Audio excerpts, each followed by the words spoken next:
नमस्कार, जय माता दी। मैं हूँ आपके अपनी लाइफ डिज़ाइनर आचार्य जीतू सिंह। बात करेंगे कि शनि का गोचर, राहु का गोचर और फिर केतु का गोचर।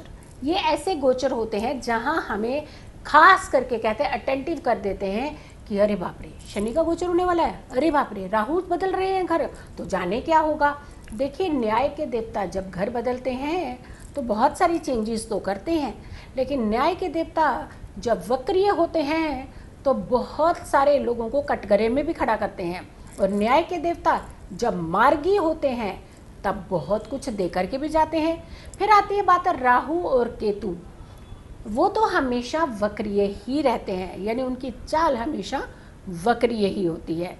अब बात करते हैं कि शनि देव न्याय के देवता कब वक्रीय हुए थे और फिर उनका गोचर जो है कैसा है।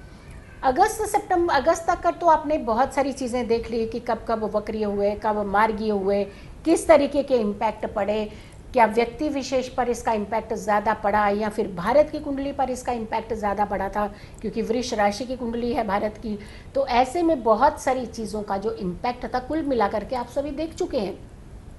अब आती है बात कि अगला पड़ा शनि का जो चेंज है 29 सितंबर को, यानी 29 सितंबर को मकर राशि में 10:30 पर मार्गी होकर के गोचर, यानी सीधी चाल।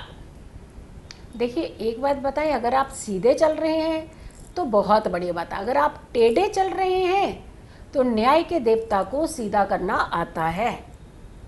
एक ध्यान रखिएगा, शनि महाराज कभी किसी को नहीं सताते हैं, लेकिन जो दूसरों को तनाव देते हैं, स्ट्रेस देते हैं, उन्हें कहीं ना कहीं परेशान करते हैं किसी भी तरीके का, चाहे जान माल से परेशान हो, चाहे उनके मानसिक अवस्था को परेशान करना। तो ऐसे में ऐसे लोगों को खास करके बच करके चलना चाहिए, दूसरों को पीड़ित नहीं करना चाहिए। दूसरी बात आती है कि राहु और केतु का बदलाव। राहु केतु का जब जब बदलाव होता है तो भी ये बड़ी अवस्था का चेंज होता है।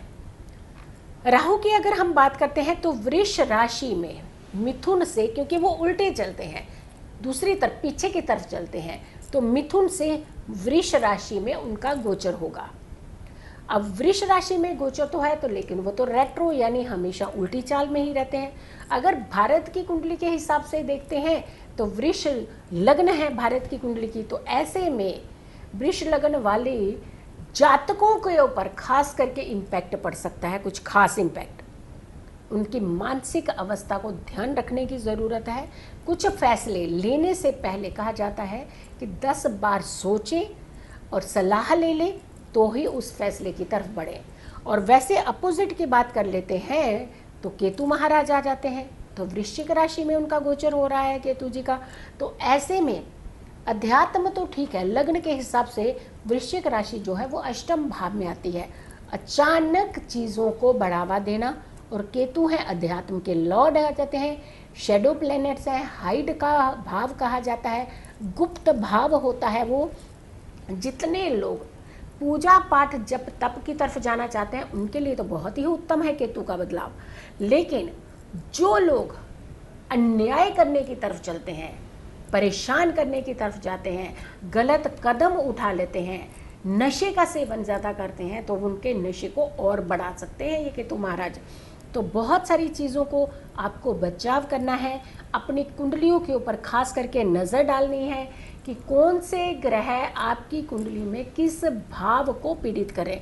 क्योंकि देखिए, गोचर की जब बात आती है तो ये ग्रहों का गोचर राशि में होता है, लेकिन आपकी कुंडली में वो राशि कहाँ विराजित है, आपकी कुंडली में कौन से भाव में गोचर हो रहा है, और कौन से ग्रह का वक्रीय अवस्था में गोचर है, और कौन से ग्रह का मार्गी अवस्था में आपकी कुंडली में गोचर हो रहा है। तो ये चीज़ें जब जब हम देखते हैं, समझते हैं, जानते हैं, तो आप उपाय की तरफ बढ़ते हैं।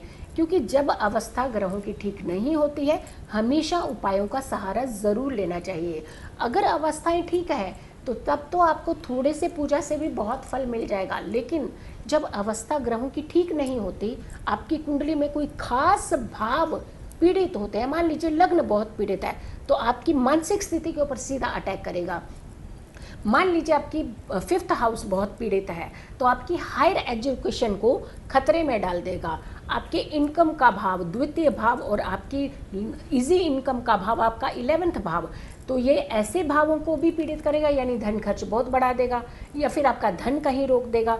तो कहने को मतलब ये है कि जब जब हम ग्रहों की स्थिति को जान जाते हैं, समझ जाते हैं, उनके ऊपर हम इम्प्लीमेंट करना बहुत आसान हो जाता है, यानी बचाव बहुत नज़दीक हो जाता है।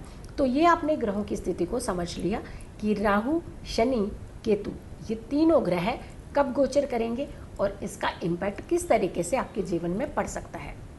फिर हाजिर होंगे एक अच्छी वीडियो के साथ बहुत जल्दी। तब तक आप खुश रहिए, स्वस्थ रहिए, पॉजिटिव रहिए। पॉजिटिव रहते हैं तो हर समस्याओं से दूर रहते हैं। नमस्कार।